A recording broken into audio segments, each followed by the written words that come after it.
Sæl og blessuð, ég heiti Guðfinnur Sigurvinsson. Þetta Pólitíkin 49. þáttur. Einkarekin heilsugæsla leið til að bæta heilbrigðisþjónustu á landsbyggðinni?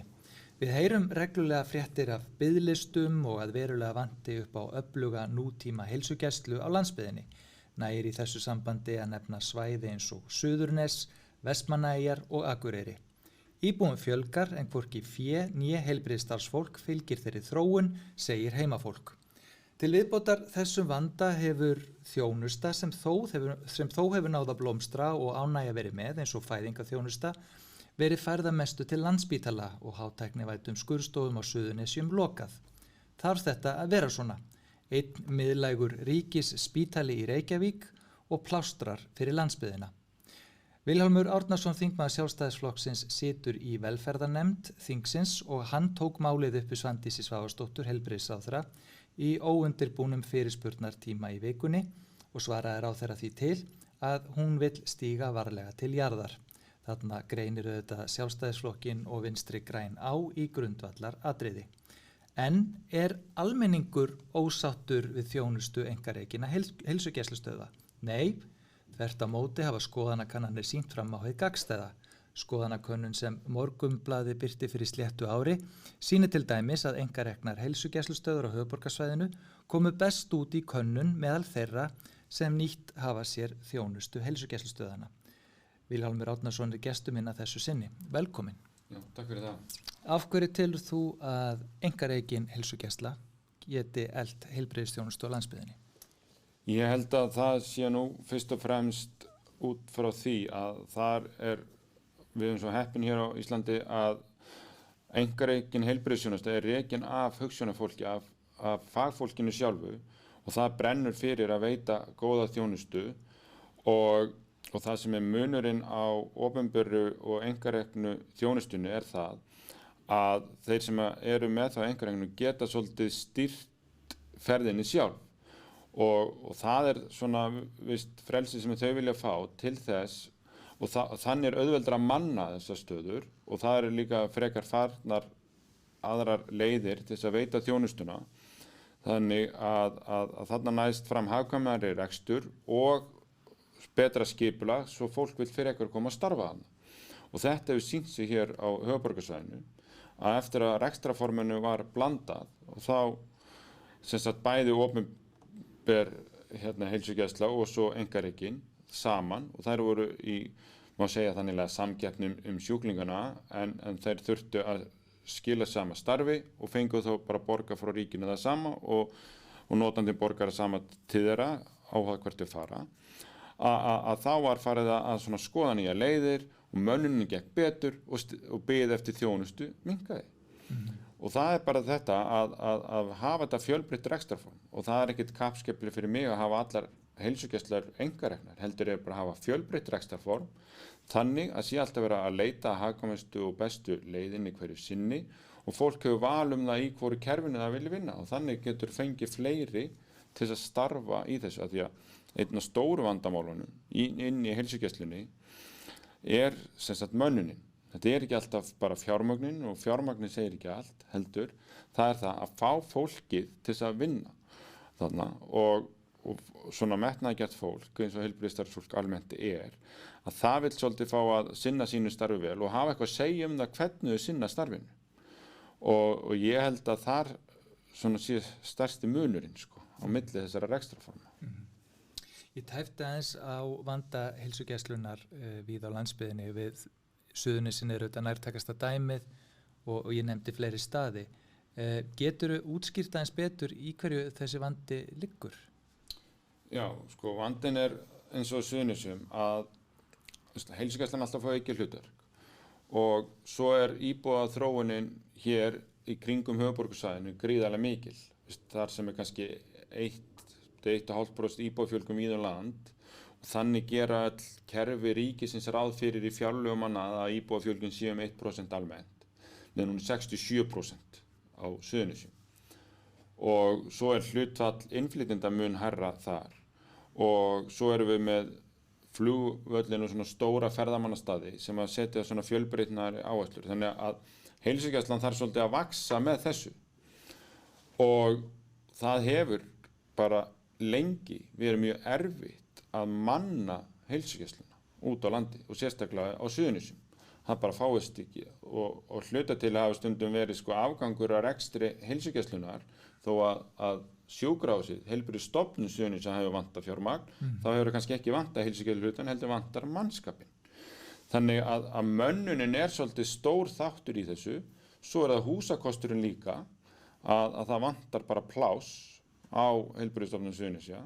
Þar sem sagt bráðadeildin, þar legudeild eða lyflækningadeild og voru skurðstofur og annað slíkt ásamt heilsugæslunni.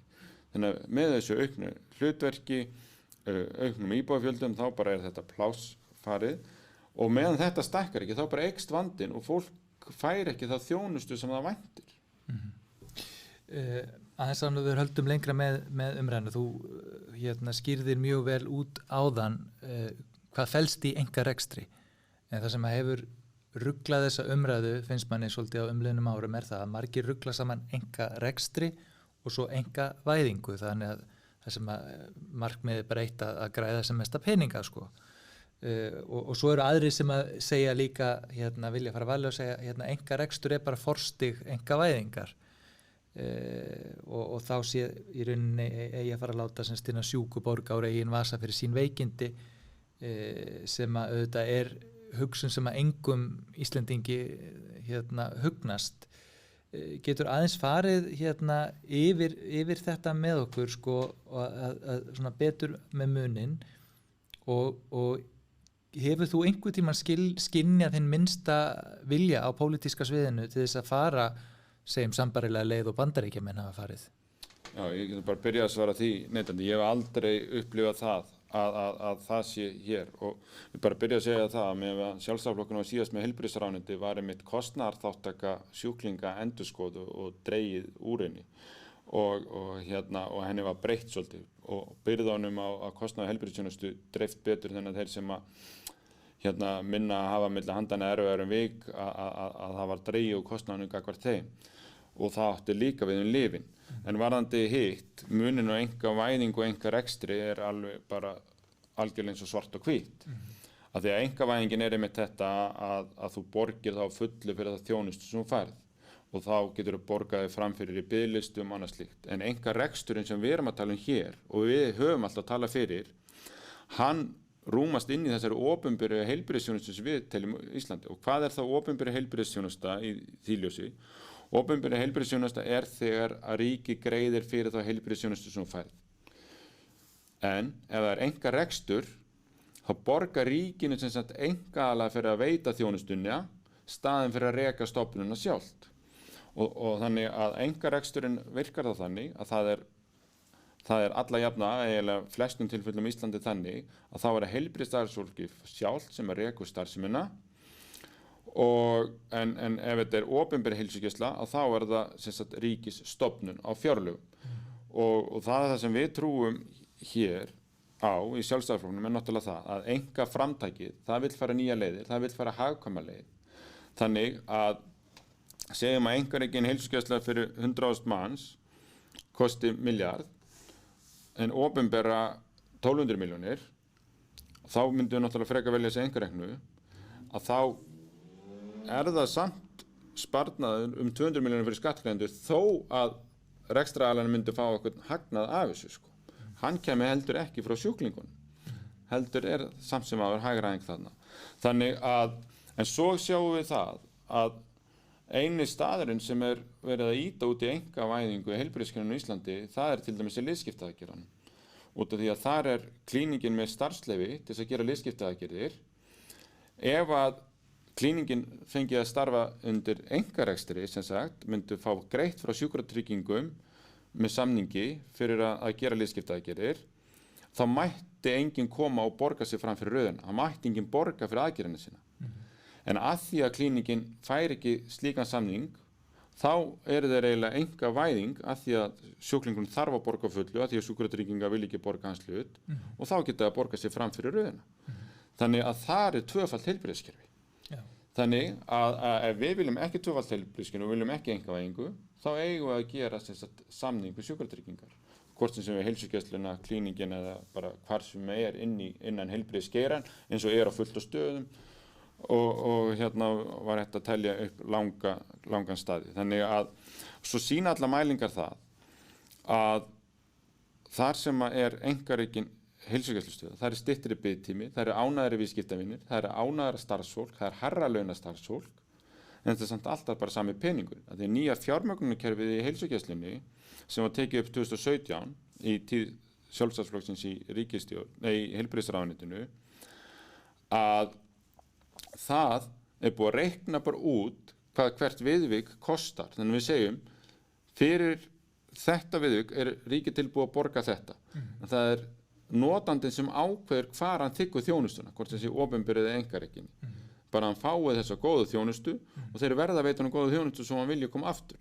Þannig að ef það löng bið og léleg þjónusta í heilsugæslunni, hvort sem sé einkarekin og opinber, þá kemur enginn þangað og þá fá þeir ekkert greitt fyrir hinu opinbera. Þannig að það algjörlega gagnsætt og það algjört jafnræði á milli því hvort það sé opinbera eða einkaaðili sem reka þetta, hvað þeir fá mikið greitt fyrir ríkinu fyrir þetta. Og notandinn borgar það sama fyrir þjónustuna. Maður hefur rætt þetta við fólk sem að á öndurum meiði og margir segja og mér ákveðin kennari minn í stjórnsýslufræðinni sagði bara ríkið á að sjá þetta fortakslaust, já ég veit það en sko henni fannst bara það að þetta ætti bara að vera á einni hendi algjörlega fortakslaust til þess að jafnræðið væri tryggt og svo framvegis og fólk sem þessar skoðunar segir, það bara einfaldlega ekki verið að veita nægu fé til heilbrigðismála á Íslandi, en svo heyrir maður auðvitað ráðherrana segja það að það sé alltaf verið að auka fjárveitingarnar, en svo koma fréttatímarnir og þeir eru einhvern veginn allt öðruvísi, þannig að þetta verður afskaplega ruglandi mynd.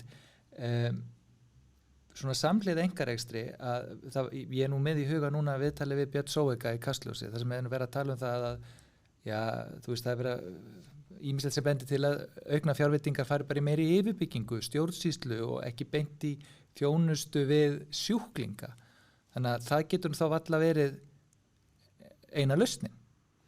Ná, alls ekki, sko það tventi þessu, að ég vona að okkur beri gæfi til þess að einkarekstur í íslensku heilbrigðiskerfi verði með alltaf mestu leyti eigu fagfólksins sjálfs. Þetta sé ekki svona viðskiptablokkir sem fara að stunda einhverja heilbrigðisþjónustu eins og gerist í Svíþjóð við það. Það svolítið munur á þar. Og svo ef við förum í Landspítalann, af því að leið og fyrirtæki verða svona stór og þá fer að koma allir þessi millilög og bara millistjórnendur og það týnist allt saman. Og það náttúrulega augljóst á Landspítalanum og það að gerast. Og ég sitt í velferðarnefnd Alþingis og þar kemur bara fólki á gólfinu Landspítalanum og segir, herru, okkar lausnir, okkar hugmyndir að lausna vandamálunum á bráðadeildinni eða fæðingardeildinni hvað sem það rata aldrei upp til yfirstjórnar. Allar lausnir sem yfirstjórnin leggur til, við könnumst aldrei við þær. Það bara boðleiðnar voru alltaf langar. Skrifstofufólkið því að fjölga mikið, en það sem líka vandamál það að það bara allt og mikið að viðvikum komin inn á hátækni sjúkrahús sem að öflugar heilbrigðisstofnanir hringinn í kringum landið sem að ríkinu líka reka gætu sinnt betur og væru tilbúnir að fá það hlutverk. Það sem einkaaðilar hafa verið að sjá víða út bæinn og gera miklu að hagkvæmara, að þá erum við að nota dýrasta úrræði hátækni spítala, dýrustu fermetrana og mikilvægustu undir eitthvað sem á bara heim eitthvað staðar annars staðar. Og það sem rót vandans þarna það, að vandamál það að þó við sittum alltaf meiri peninga og við sjáum ekki hvert það fer, það út af því að við erum ekki með gæðakerfi og árangursmælingu. Leiðum við segjum að eins og þetta DRG-kerfi sem að Björn Sóeka var að tala og allt þetta, segja bara, því betri gæðin sem þú skilur, því meiri afköstum, því meiri pening færðu. Þannig að hengir peningin á gæði þjónustunar og afköstin, að þá ertu búin að lyfta spítalanum, hvort sem sé opinber einkarekin, á tærnar. Herru, ef að þú vilt fá fjármagn og sinna þínu starfi vel, þá verður að standa þig. En í dag færðu bara þetta fasta og þó, við erum að láta þið fá 100 milljarða til þess að framlega svona margar aðgerðir og þú færði þessu 100 milljarða hvort sem þú náir ekki að framkvæma allar 100 aðgerðir en bara 60 þú færð það allt. En leiðu við fyrir að stýra þessu svona, herðu, þetta það sem við viljum kaupa þér og þú færð ekki borgarnum að uppfylli það, en ef þú uppfyllir eitthvað meira, þá færðu meira borgað. Þú situr í velferðarnefnd eins og ég sagði og þú heyrir svo margt þar kom alls konar álitsgjafar þegar að vera ræðum frumvörp og sem í meðferð þingsins. Ég rakti hérna í inngangi, sko það eru 15 heilsugæslustöðvar á höfuðborgarsvæðinu og þar eru 4 einkareknar og það er búið að gera kannanir í árunarás og það kemur í ljós og þessi könnun sem ég nefndi áðan, hún sýnir þessar 4 eru að mælast með mesta ánægju notenda eða það er að segja sjúklinga og í enda dagsins það sem skiptir höfuð máli. Það er að sjúklingurinn sé ánægður með þá þjónustu sem hann fær. Allt annað er í rauninni víkjandi sjónarmið í samanburði við það að mínum mati. Af því ég veit að þú heyrir í mörgum, í hverju liggur þessi ánægja? Hvað er það sem að veldur því að fólk er ánægðara á þessum stöðum en öðrum? Ánægjan náttúrulega hlýtur að vera grundvallast í því og þú fær lausn þinna mála. Og það sem er einkennandi við þetta, að af hverju eru þeir svona ánægðir? Jú, þeir fá tímann strax. Þeir fá svo eftirfylgni. Að það er haft sambandi. Þau týnast ekki bara í einhverju stóru kerfi og þurfa að panta aftur tíma. Þannig að það er góð þjónusta og þau fá úrlausn sinna mála. Ekki vísað áfram. Af því að það sýnir sig í þessum könnunum að framvísun til annarra sérgreinalækna er minni frá þessum stöðum heldur. Það eru fleiri sem fá laust sinna mála innan heilsugæslunnar hjá einkareknu stofunum heldur en innum opinberu. Þannig að frekar þess að opinberu sé að framvísa fólkinu annað. Og svo er líka mikið viðskiptavinum þessa eins og á Suðurnesjum. Það er á 3.000 manns sem fær bara ekki þjónustu í sinni heilsugæslu eða treystir henni ekki en fer svo inn á höfuðborgarsvæðið og fær þjónustu í einkarekinni heilsugæslu þar upp á Höfða eða upp í Hvörfum eða eitthvað staðar þar, Lámúla og þessum stöðum, Salís og Kópavogi og þar fáðu bara hraðagóða þjónustu og þá eru náttúrulega miklu ánægðari sko. Þannig að þau hafa samanburðinn og hann er þetta og það er bara út af því að það er minna millilega, minni skriffinska og það eru öðruvísi samningar og fólkið sem er að vinna einhverju er á hærri launum. Þau eru ánægðari líka, þannig að ef þú ert með ánægðara starfsfólk, ánægt starfsfólk gerir betri þjónustu. Þannig að allt saminist þetta, en ég er að segja svolítið að með þessu að þá erum við kannski að fá frekar fleira heilbrigðisstarfsfólk inn í. Mönnunarvandinn, hann er ekki bara laun eða fjármagn til hins opinbera kerfi, hann er það hvar langar fólkinu að vinna. Og eftir að nýja fjármögnunarkerfi kom og sagði, herðu, þið getur núna heimilislæknar stofnað ykkar einkareknu stöð og stýrt bara sjálfur hvernig þið vinnið ykkar vinnu. Það var til þess að það fjölgaði í sérgreinanámi hér á Íslandi í heimilislækningum og heimilislæknir sem læra erlendis eða höfðu starfa erlendis komu heim út af þessu kerfi. Þannig að það er ekki að einkareksturinn sé að taka starfsfólkið út úr opinbera kerfinu, heldur frekar einkareksturinn að vera til þess að við fáum heilbrigðisstarfsfólk aftur inn í heilbrigðisgeirann og við fáum það aftur heim til Íslands. Þannig að fólk má ekki misskilja þetta sko. Ég nefndi áðan til dæmis á Suðurnesjum og það sem við þekkjum nú báðir vel til að þar hefur þessum frábæru hátæknivæddu skurðstofum verið lokað og það hefur verið dregið úr mjög öflugri og góðri fæðingaþjónustu sem var raunar eftirsótt af fólki víðsvegar af landinu. Konur komu þessuna frá Akranesi til að eignast börnin sína, mjög glæsileg aðstaða. Og þegar maður horfir á þessa sögu að mér datt í hug þetta minni meila bara svona á lúdóspil. Það sem að heilsugæslan á þessu svæði og við annar staðar er einhvern veginn að taka einhverjum framförum en lendir svo alltaf á slöngunni og hrynur niður eða tilbaka marga reiti. Ég meina, hvaða áhrif hefur þetta á starfsemi heilsugæslurnar og hvernig spilar þetta inn í þessa núverandi stöðu? Að geta ekki séð svona framþróun verða veruleika og henni sé viðhaldið.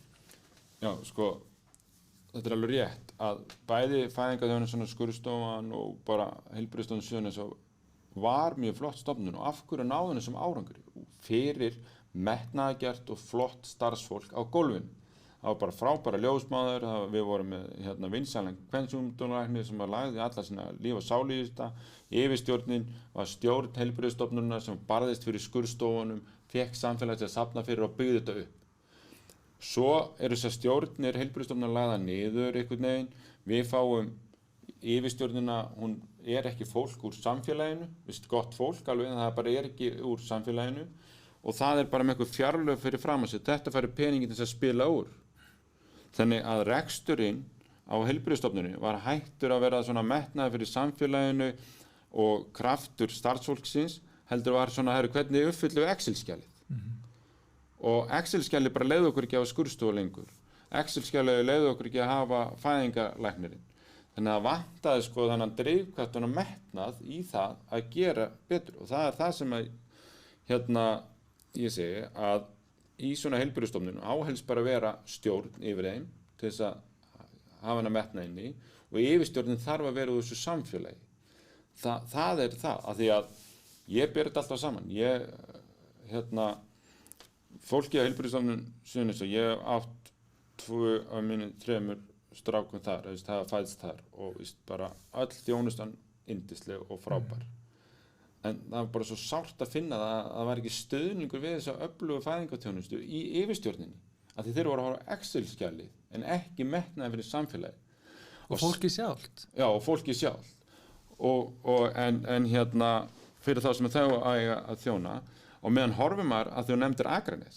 Nú fara bara rosalega margir upp á Akranes til þess að fæða, af því að þar fær þessi metnaður, hann nær alveg upp í yfirstjórnina, þannig að þau réðu kvensjúkdómalæknin sem hættu á Suðurnesju upp á Akranes og sóttu fram, þó þeir voru með sama Excel-skjali fyrir fram að sig. Þannig að þetta bara skiptir miklu máli og ég bara trúi því að í einkarekstrinum sé ég með þessi neisti. Og þannig að þetta virkar eins fyrir heilbrigðisstofnanirnar út á landi, því meiri sem að neistinn í yfirstjórninni fyrir að fá ný verkefni og byggja upp og taka að sér verkefnin, að því betur blómstrar stofnunin og svo aftur á móti verður náttúrulega Landspítalinn og heilbrigðisráðuneytið að gefa eitthvað verkefnum eftir til þeirra og styðja þau í að fá þessi verkefni.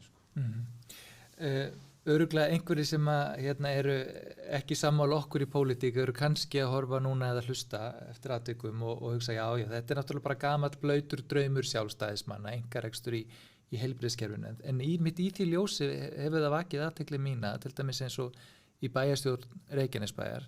Það núna meiri hluti, vinstri meiri hluti í rauninni, það er Samfylkingin stærst og svo þarna Framsóknarflokkur og svo önnur framboð sem eru svona utan þessa flokka sem við þekkjum af þingi en svona klárlega til vinstri og sjálfstæðisflokkurinn í minni hluta. En þessi bæjarstjórn einróma að kalla eftir einmitt þessari leið einkarekstur í heilsugæslu á Suðurnesjum. Já, það að því að þau sjá bara staðrindana fyrir fram að sig. Þau sjá það hefur gengið illa við hinu opinbera að manna heilsugæsluna og sinna góðri heilsugæslu á höfuðborgarsvæðinu. Nei, á Suðurnesjum. Það nummer 1. Nummer 2, að þá sjáðu áform ríkisins að það að byggja upp nýja heilsugæslu á næstu 3 árum. Og þau segja bara, við höfum ekki tíma til þess að bíða í 3 ár. Við höfum ekki tíma og þau sjá það að þeirra íbúar að keyra inn á höfuðborgarsvæðið og fá þjónustu hjá einkareknu þjónustu, heilbrigðisþjónustu. Þau sjá, við höfum ekki tíma til þess að bíða í 3 ár. Við þurfum á þjónustunum núna, við eigum skilið að fá hana núna, við vitum það ef það kemur einkarekin þjónusta, að þá er auðveldara að manna þetta sem hefur verið vandamáli hér, það er auðveldara að standsetja húsnæðir hraðar, þannig að við fáum þjónustuna, betri þjónustu á skemmri tíma með þetta og það er það sem að samanurðu í þessari ákalli. Að lokum virkilega gaman að fara yfir þetta með þér og það var auðvitað vitað eins og ég nefndi upphafi að við og VG við erum ekki sammála þarna. Þetta er bara grundvallar munur og við höfum alltaf verið opin með það að við erum ekki eins enda væru þá í sama flokki en finnst þér, og þar lendi hefur ekki verið mikill árangur akkurat á þessu kjörtímabili, en finnst þér að sjálfstæðisflokkurinn þurfa að setja þetta mál ofar á stefnuskrána fyrir komandi kosningar og jafnvel gera að skilyrði fyrir ríkisstjórnarsamstarfi? Já, bara sjálfsögðu. Þetta er eitt stærsta hagsmunamál bara þegna þessa lands.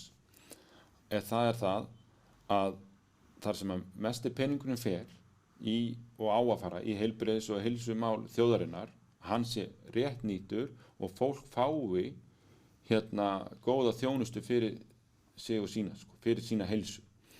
Og ef við berjumst ekki fyrir því, þá veit ég ekki hvað erum að gera enna. Vilhjálmur Árnason, þingmaður Sjálfstæðisflokksins, takk kærlega fyrir komuna í pólitíkina. Takk fyrir mig.